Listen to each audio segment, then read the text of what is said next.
8 horas 16 minutos em Campos, de volta com o Folha no Ar, primeira edição. Hoje recebendo o presidente da Federação das CDLs do Estado do Rio de Janeiro, o Marcelo Mérida. E a gente deixava uma pergunta aqui, o Arnaldo Neto é o jornalista hoje, e você, né, que está participando aí conosco, muito obrigado. Para quem está chegando agora, seja bem-vindo, seja bem-vinda ao Folha no Ar, primeira edição. E a gente colocava aqui, Marcelo, essa questão da dimensão do prejuízo de todo o estrago feito pela pandemia no comércio varejista de Campos. Dá para ter uma noção já ou é preciso ainda aguardar um pouco mais?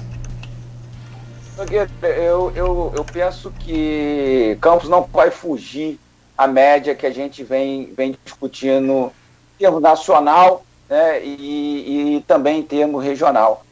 O impacto, ele de fato vai ocorrer, né, da ordem de 30% no número de empresas que não reabrirão, né, nesse primeiro momento. É óbvio que depois de uma reestruturação, de uma reavaliação, de uma nova conjuntura social e econômica, ele pode retornar. E a gente pensa, principalmente nesse momento, né, porque a gente não pode fugir a números e fatos. O comércio hoje tem um potencial empregatício, né, em algumas cidades muito maior do que outras. E Campos é assim. Hoje o maior empregador que nós temos no município, sem dúvida, é o comércio. Né, um comércio que ele tem algumas regiões de concentração, né? Você pega o comércio antigo, a Pilinca, você não pode, né, esquecer do comércio forte de Goitacazes, você pega Guarulhos como um contexto geral,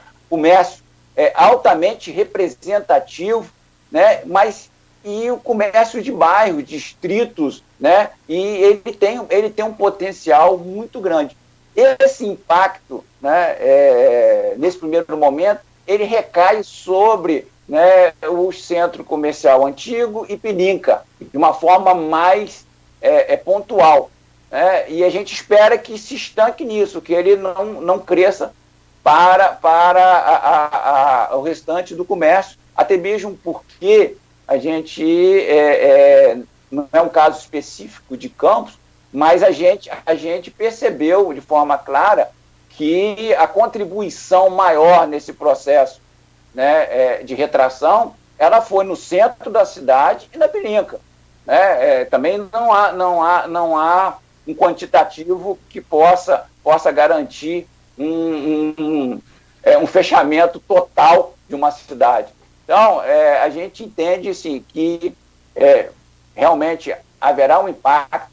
Quantificar isso de imediato, né, eu acho assim, difícil, mas é impactante no que diz respeito ao número de empresas que não retornam, número de empresas que já anunciaram que não vão retornar, né, isso é importante, e os impactos nos empregos, que a gente precisa tentar mitigar isso o mais rápido possível. E é aquilo que eu falei, é necessário uma interação rápida, urgente, né, para que a gente possa mitigar isso com os governos estadual, federal e municipal. Eu queria só fazer uma adendo, né, sobre, recorrendo aqui, a importância da abertura do comércio, né, e da responsabilidade de todos os agentes envolvidos. As instituições, juntamente com o poder público municipal, estão testando, né, uma grande quantidade de comerciários.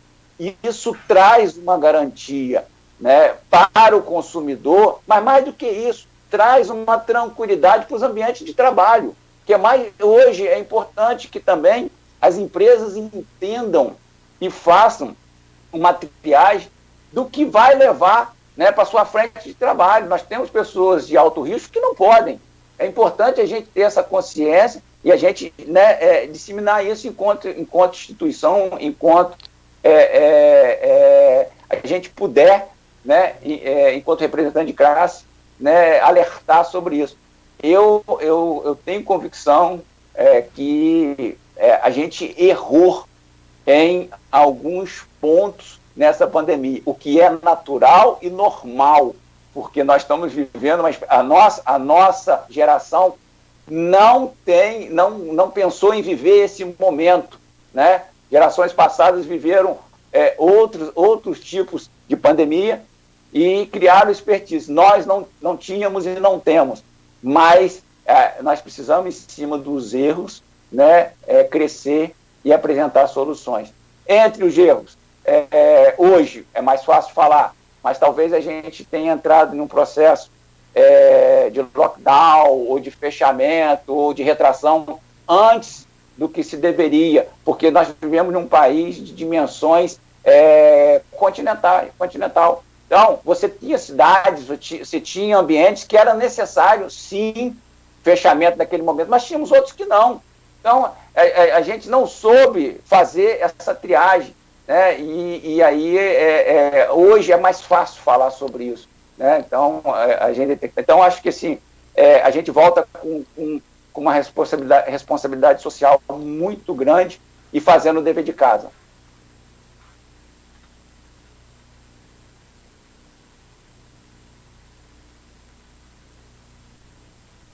Marcelo, sobre essa questão do fechamento antecipado, eu tenho, talvez você me perdoe discordar de você num certo ponto, só por um detalhe. Não é o fechamento antecipado, é a falta do cumprimento por parte da população das normas instituídas nos decretos. Se cumpríssemos tudo que estava ali naquele decreto, tudo, até porque você falou, é tudo muito novo, a gente não tem, o mundo não sabe lidar com isso, está aprendendo agora, mas se a gente cumprisse talvez mais rigorosamente o lockdown, por exemplo, não aconteceu o lockdown de verdade no Brasil, você sabe como que funciona o Brasil, as coisas acontecem do jeitinho brasileiro, sempre procuramos dar o jeitinho brasileiro, então assim, eu só discordo nesse ponto, mas respeito absolutamente a sua opinião, que é embasada aí em questões, em dados técnicos, né, e reais. Marcelo. O Arnaldo, voltou sua conexão. Eu queria só ver com o Marcelo, antes da gente fazer perguntas dos ouvintes, que tem algumas aqui, Marcelo, depois a gente entrar no campo político também, que é uma outra questão que eu preciso abordar com você, eu queria saber de você qual a sua opinião. Eita, internet. Nesse momento. Repete aí, Arnaldo, por gentileza. Consegue me ouvir agora? Sim. Com relação à postura da Prefeitura de Campos, Marcelo, é questão de ouvir o comerciante, ouvir como que estava o outro lado da história. Teve essa aproximação junto com a Prefeitura? Olha, Arnaldo, qualquer testemunha minha hoje, ela está longe de alcançar, né, uma realidade, porque com a minha função no Estado, né, eu, mesmo sendo membro da CDL Campos, estando participando da CDL Campos, mas eu não acompanhei isso, né, no par e passo, no dia a dia. Então, o que eu percebo, né, é que as instituições, a CDL, fez o seu dever de casa, apresentou projetos, criou um cronograma, né, e a gente espera que isso tenha surtido algum efeito. Não há uma crítica ao governo público municipal de Campos dos Goytacazes, mas eu percebi, né, e convivi com muitas dificuldades, né, em diversas cidades, né, dessa interação, né, de escutar, percebemos também, né, uma ânsia e uma necessidade muito grande de se fechar o comércio. Aí eu respondo a você, Nogueira, e é bom que a gente discorde, porque nós vivemos na democracia, o contraditório é importante para a gente crescer nessas opiniões. Olha, Nogueira, eu falo para você, Arnaldo, e falo isso para os meus pares. Eu já me peguei mudando de opinião sobre a questão de fechamento, abertura, mesmo sendo parte envolvida várias vezes. Isso é importante, nós não somos os donos da verdade. Então, eu me ressinto muito, até mesmo porque, pelo que a história tem mostrado, mas uma história atual, né, através da mídia, do papel que vocês exercem, eu ressinto muito que lá atrás, Nogueira, fechamento do comércio não tenha sido um movimento para as prefeituras, os estados, né, decretar estado de calamidade, o que me decepcionaria muito se isso fosse verdade. Então, quer dizer, é muito preocupante a gente achar que em um período que nós estamos vivendo como esse, né, usar um argumento desse. Então, Arnaldo, para te responder especificamente de Campos, eu entendo que pelo que eu acompanhei, houve sim muita interação, muita discussão, mas as proposituras, né, das instituições, elas não foram muito bem acolhidas no primeiro momento, né? Tanto é que eu vi movimentos e participei de movimento como membro ativo da CDL, né, de dizer, olha, nós queremos contribuir no processo do combate ao coronavírus, mas nós precisamos ficar vivos. Então, eu acho que esses são momentos importantes, né, e acho que a gente, enquanto representante, enquanto mídia, enquanto formador de opinião, temos que entender que nem sempre as críticas são para construir, elas nem sempre elas estão ali para tirar mérito, muito pelo contrário, eu acho que a gente cresce em uma sociedade onde a democracia prevalece. Então, não tenho, assim, eu não sou a pessoa capacitada para fazer essa avaliação, mas como lojista, como empresário, acho que a interação deveria ser muito maior. Eu vou trazer perguntas dos ouvintes aqui, Nogueira, pode ser? Por favor. Maurício Furel Batista, o poder público não tem como supervisionar todos os comércios em Campos. Vários não cumprem as recomendações, nem tampouco o cidadão. Mérida, não acha que a tendência é crescer o contágio e temos que voltar ao lockdown total? Vamos trabalhar e conscientizar, e eu tenho percebido que as instituições têm feito isso, para que isso não ocorra.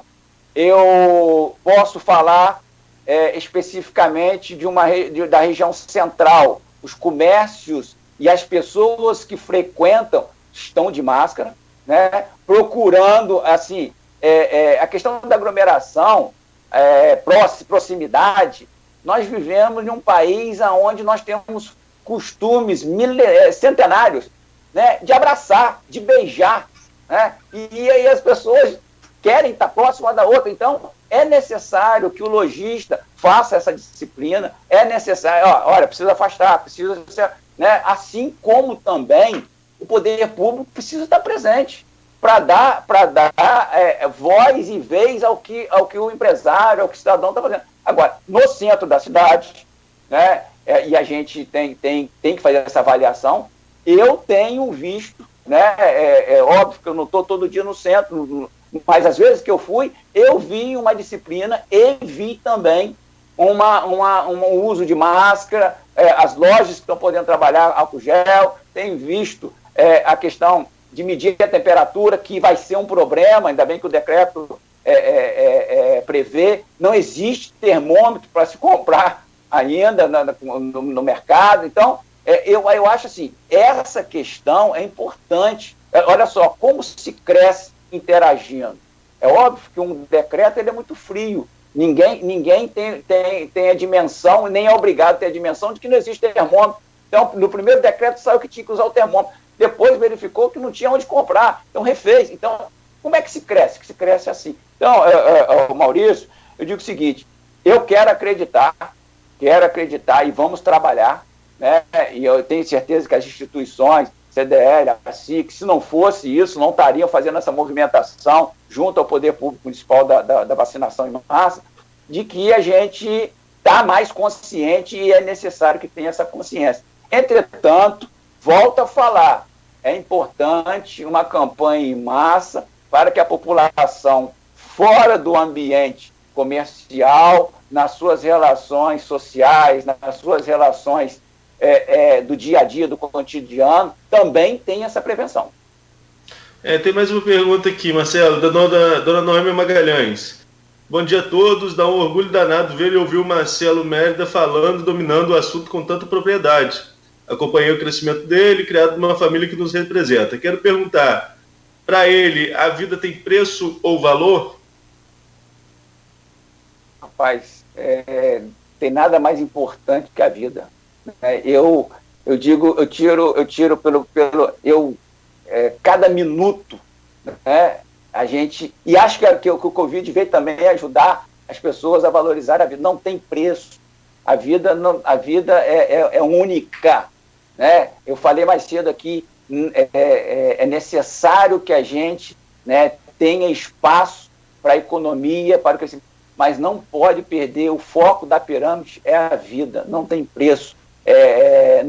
Me preocupa, tanto é que o retorno da economia, ele traz a vida, né? Porque a pandemia, se Deus quiser, ela vai passar. E o pós-pandemia, né, a gente não pode viver a perda pela desnutrição, pela falta de recursos. Isso são coisas do passado, isso já acabou.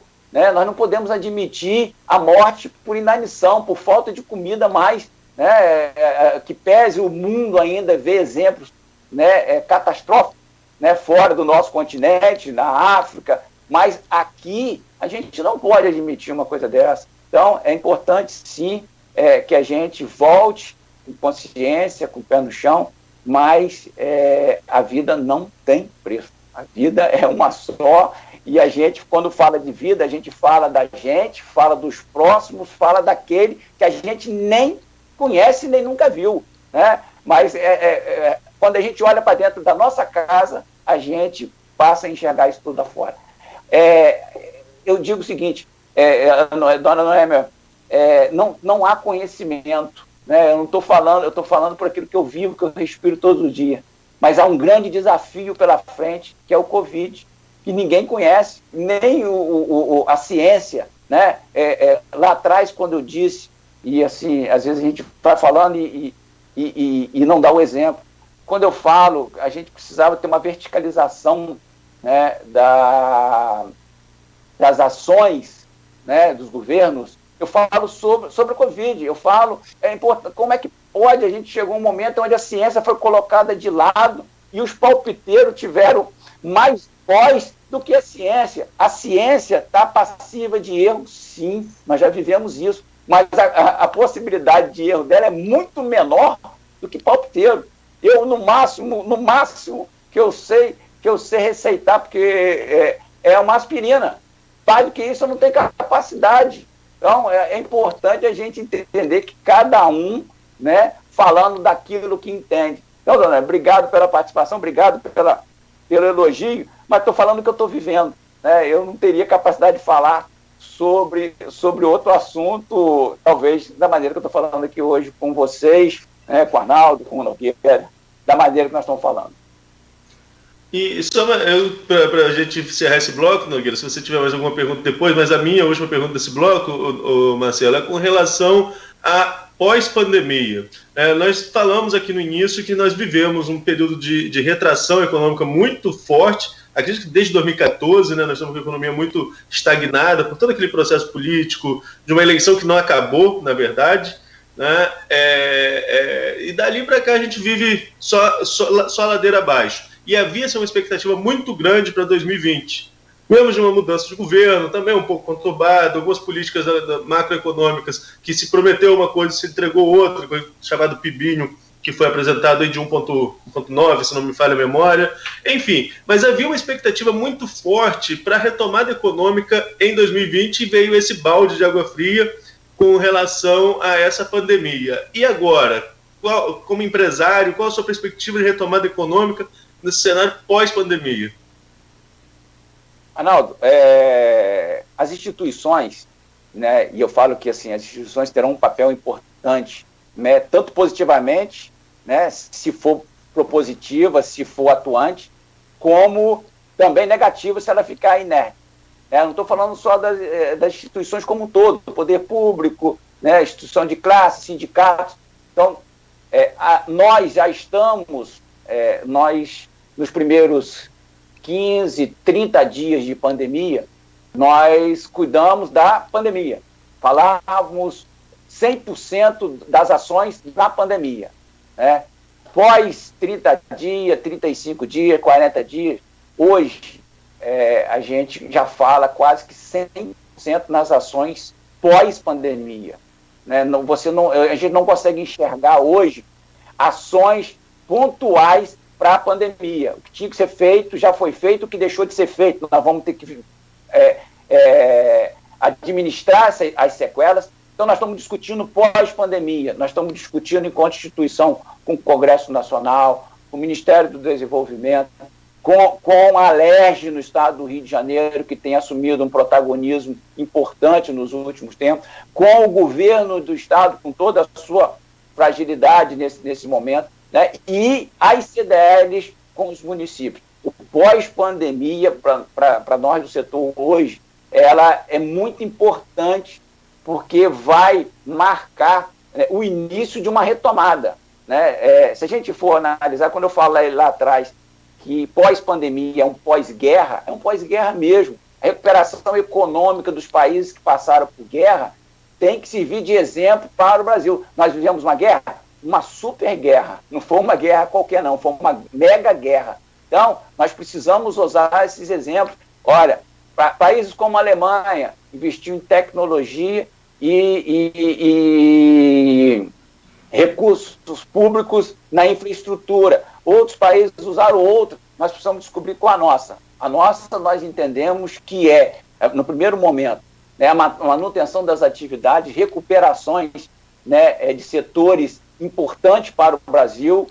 Nós temos a questão do turismo no Brasil, em alguns setores, serviço, né? Turismo, que eu falo serviços que se não tiver uma injeção em massa, vai acabar em cascata prejudicando outros setores, prejudica o primeiro comércio. A gente diz o seguinte, o primeiro a sentir em qualquer processo de dificuldade é o comércio, e o primeiro a reagir também é o comércio. Então, é importante, sobre a ótica da administração pública, do gestor público, entender que é importante cuidar desse setor, porque esse setor vai cuidar de pessoas, vai cuidar de gente, vai trazer dignidade às pessoas. Então, nós estamos trabalhando dioturnamente, e aí não é um trabalho da federação, é um trabalho das CDLs, alimentando as federações nossas, das CDLs, Federação das CDLs, e nós alimentamos a nossa confederação para que a gente possa estar interagindo com todos os agentes. Então, hoje, 100% do nosso tempo hoje em Constituição é pensando pós-pandemia e nas ações que vão dar fôlego e recuperação econômica.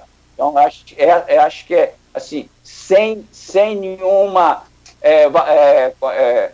varinha de condão, sem nenhum milagre. É ação, trabalho e buscando resultado e dizendo mais uma vez, interagindo, conversando, porque esse é o caminho para a gente superar todos os nossos desafios. Tá ótimo, perfeito.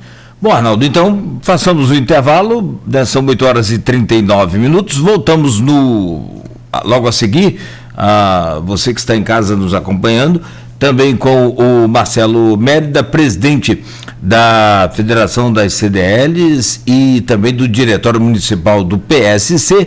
Próximo bloco, um pouco de política, eleições 2020, aí nesse novo normal, né? Você pensou, você andar de máscara 24 horas por dia e falar que é novo normal, é muito complicado para mim, mas é muito importante para a nossa vida, e é sempre o que a gente tem dito aqui, o Arnaldo, o Aloysio, o Marco Antônio, todos os integrantes da nossa equipe aqui na Folha FM, o Marcelo, para que as pessoas usem a máscara devidamente. Para com essa história de chegar perto das outras, você tira a máscara para conversar. Então, melhor andar sem máscara, né? A gente faz um rápido intervalo comercial e nessa volta amanhã, e aí é sério, muito sério, o uso da máscara vai ser um dos maiores aliados da nossa vida nesse combate à pandemia e, evidentemente, que, consequentemente, na manutenção das nossas empresas e empregos. Então, depende de cada um de nós. O que as autoridades tinham que fazer ou têm que fazer, estão fazendo, seja em qualquer âmbito. Agora, o que nós precisamos fazer é a nossa parte, e a questão do uso da máscara, do lavar as mãos com água e sabão e o álcool em gel, já ficou aí, como o Marcelo disse, estamos aprendendo muita coisa. Esse aprendizado aí, né, não pode mais sair das nossas vidas. A máscara, sim, tomara que saia rápido, mas usar o álcool em gel e lavar as mãos é normal. 8h41 em Campos, de volta no oferecimento dos laboratórios Plínio Bacelar e Clínica Proteus em instantes. A Alerj está aprovando